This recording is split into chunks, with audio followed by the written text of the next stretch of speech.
Hi friends, எல்லோருக்கும் வணக்கம். எல்லோரும் எப்படி இருக்கீங்க? நல்லா இருக்கீங்களா? இன்றைக்கி அந்த கதையோட அடுத்த பகுதி தான் பார்க்க போகிறோம். அதுக்கு முன்னாடி நீங்கள் செய்ய வேண்டிய விஷயம் என்ன அப்படின்னு கேட்டிங்கன்னா, மறக்காமல் நம்ம இந்த சேனலை சப்ஸ்கிரைப் பண்ணிக்கோங்க.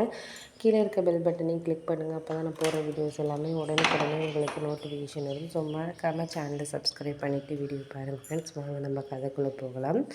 நான் அடுத்த நாளே சரி ஊருக்கு கிளம்பலாம் அப்படின்னு சொல்லிட்டு முடிவு பண்ணேன். அதுக்கு காரணம் என்னன்னு சொல்லிட்டா, எங்கள் அம்மா முன்னாடி மாதிரி என்கிட்ட பேசலை. ஏன் அப்படின்னா, அவங்களுக்கு என் மேலே ஒரு சில கோவம் இருந்துச்சு. எதனால அப்படின்னா, அண்ணன் கொஞ்சம் பிஸ்னஸில் கொஞ்சம் லாஸ் ஆனப்போ என்கிட்ட பணம் இருந்தும் நான் கொடுக்கல. என் ஹஸ்பண்ட் பேச்சை கேட்டுக்கிட்டு கொடுக்கலங்கிறது அம்மாவுக்கு ஒரு கோவம் இருந்துச்சு. அது எனக்குமே தப்பாக தான் தோணுச்சு. ஏன் அப்படின்னா, நான் அண்ணனுக்கு உதவி பண்ணியிருக்கணும். ஏன்னா அண்ணன் கஷ்டப்பட்டு சம்பாரித்து தான் என்னை கல்யாணம் பண்ணி கொடுத்தாரு. எல்லாமே பண்ணார், செஞ்சார்.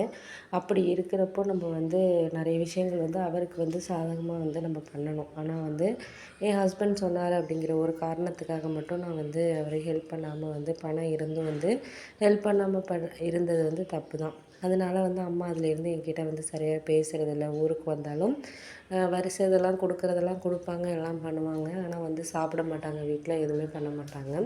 அப்படி தான் இருந்துக்கிட்டு இருந்தாங்க. அது எனக்கு முதல்ல ஒரு 2 வருஷத்துக்கிட்டேயே 2 வருஷம் வரைக்குமே இப்படி தான் பண்ணிக்கிட்டு இருந்தாங்க. அப்புறம் தான் எனக்கு காரணமே தெரிஞ்சு. நான் என்ன நினச்சேன்னா, அண்ணனுக்கு பொண்ணு கிடைக்காம இருக்கிறதுனால நான் எதுவும் மெனக்கெட்டு பார்க்கல அப்படிங்கிறதுனால, அம்மாவும் முடியாதவங்கிறதுனால நான் மெனக்கெட்டு பார்க்கல அப்படிங்கிறதுனால தான் அவங்க கோவத்தில் இருக்காங்க அப்படின்னு நினச்சிட்டு இருந்தேன். ஆனால் எங்கள் சித்தி தான் சொன்னாங்க, இது மாதிரி அண்ணனுக்கு பிஸ்னஸில் இது பண்ணப்போ நீ பணம் கொடுத்து எதுவும் உதவலை.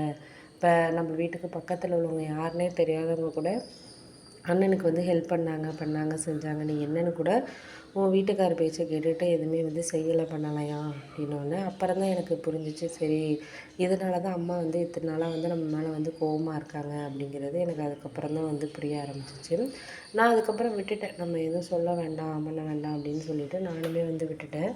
ஆனால் நான் பண்ணது தப்புங்கிறது எனக்கு நல்லாவே தெரியும். ஏன்னா நம்ம அண்ணனுக்கு நம்ம ஹெல்ப் பண்ணியிருக்கணும். அந்த நேரத்தில் நம்ம ஹெல்ப் பண்ணாமல் நம்ம ஹஸ்பண்ட் பேச்சை கேட்டுக்கிட்டு இருந்தது ஒரு தவறான ஒரு விஷயந்தான் அப்படிங்கிறது எனக்கு நல்லாவே புரிஞ்சு. இருந்தாலும் அந்த சமயத்தில் எனக்கு இவர் பக்கம் பேசுகிறதா அவங்க பக்கம் பேசுகிறதா அப்படிங்கிற ஒரு குழப்பத்திலே தான் நான் இருந்தேன். ஏன்னா 2 பேர் பக்கத்துலேயுமே என்னால் ஏன்னா நம்ம ஹஸ்பண்டை இது பண்ணோன்னா என் மாமியார் கண்டிப்பாக எனக்கு குழந்த இல்லாத அதே ஒரு காரணத்தை காட்டி அவரை நம்மகிட்டேருந்து பிரிச்சுருவாங்களோ அப்படின்னு சொல்லிட்டு, நம்மளுக்கு ஹெல்த் இஷ்யூ இருக்கிறதுனால இந்த காரணத்தை காட்டி அவங்க பிரிச்சுருவாங்கங்கிற ஒரு பயத்தில் தான் நான் இருந்தேனே தவிர, அண்ணனுக்கு நகை கொடுக்கக்கூடாது, பண்ணக்கூடாது அப்படிங்கிற ஒரு மோட்டிவெல்லாம் கிடையாது எனக்கு. ஆனால் என் அம்மா என்ன நினச்சிக்கிட்டாங்கன்னா, நான் என் ஹஸ்பண்டோட பேச்சை கேட்டுட்டு தான் இது பண்ணுறேன் அப்படிங்கிறத அவங்க இன்னுமே இது பண்ணிக்கிட்டு இருந்தாங்க. இருந்தாலும் அதுக்கப்புறமும் நான் விட்டு கொடுக்கல. சரி, நம்ம அண்ணனுக்கு பொண்ணு பார்க்கணும், பண்ணணும், செய்யணுன்ட்டு எனக்கு சொந்தக்காரங்களில் கொஞ்சம் என் ஹஸ்பண்ட் சொந்தக்காரங்களில் ஒரு சில பேர் இந்த பொண்ணு பார்த்து கொடுக்குற வேலையெல்லாம் ஒரு 2, 3 பேர் தெரிஞ்சவங்க இருந்தாங்க. அவங்களுக்கு என் ஹஸ்பண்டுக்கே தெரியாமல் ஃபோன் பண்ணி அண்ணன் ஜாதகம், ஃபோட்டோ எல்லாமே அனுப்பி வச்சு இப்போ அண்ணனுக்கு நிச்சயம் ஆகிட்டு. ஆனால் அம்மாவுக்கு இப்போ அதுக்கப்புறம் தெரிஞ்சு அந்த புரோக்கர்லாம் சொன்னாங்க, உங்கள் பொண்ணு தான் ரொம்ப மெனக்கட்டுச்சுமா பண்ணுச்சு அப்படின்னு சொன்னது கூட அம்மாவும் புரிஞ்சுக்கிட்டாங்க. 2 வருஷமாக என்கிட்ட பேசாமல் இருந்தாலும் இப்பப்போ நம்ம பொண்ணு இந்த ஒரு சூழ்நிலையினால தான் அவள் இது பண்ணிக்கிட்டு இருக்கா. அவளுக்கு இந்த மாதிரி ஒரு ஹெல்த் இஷ்யூ இருக்கிறதுனால தான் மாப்பிள்ளையை எதுவும் சொல்ல முடியாமல் இருக்கிறா. இல்லாட்டினா அவங்க மாமியார் சொல்லி காமிக்க ஆரம்பிச்சிருவாங்க அப்படிங்கிறத அம்மா அதுக்கப்புறம் தான் உணர ஆரம்பித்தாங்களே. அதுக்கப்புறம் இப்பப்போ கொஞ்சம் பேசுகிறாங்க. இருந்தாலும் முன்னாடி அளவுக்கு என்கிட்ட அம்மா பேசுகிற அளவுக்கு பேச மாட்டேங்கிறாங்க அப்படிங்கிறது ஒரு மனசுக்குள்ளே கொஞ்சம் வருத்தம் இருந்துச்சு. இருந்தாலும் அம்மா கொஞ்சம் கொஞ்சமாக புரிஞ்சுக்குவாங்க நம்மளுக்கு அப்படின்னு சொல்லிட்டு நானும் கொஞ்சம் பொறுமையாக நடந்துக்க ஆரம்பித்தேன்.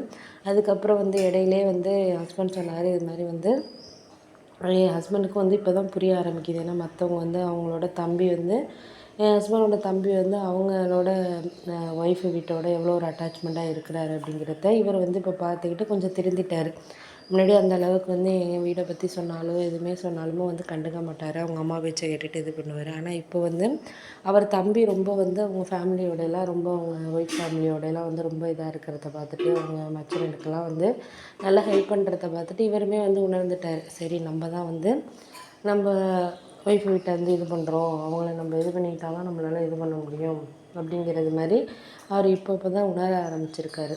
உணர ஆரம்பித்து இப்போ எங்கள் வீட்டை பற்றி அதிகமாக ரொம்ப எதுவும் குறை சொல்கிறது கிடையாது. அவங்க அம்மா ஏதாச்சும் ஒரு குறை சொன்னாலுமே வந்து தம்பியை போய் கேளு அப்படி இப்படின்னு ஏதாச்சும் சொல்லி விட்றாங்க. முன்னாடியெல்லாம் வந்து அந்தளவுக்கு அவங்க அம்மாவெல்லாம் இது பண்ணி பேச மாட்டார். ஆனால் இப்போ வந்து அதெல்லாம் வந்து பேசிடுறாரு, இது பண்ணிடுறாரு. இதை பற்றி வந்து இப்போதைக்கு குறை சொல்கிறது மாதிரி அவர் வந்து இல்லை.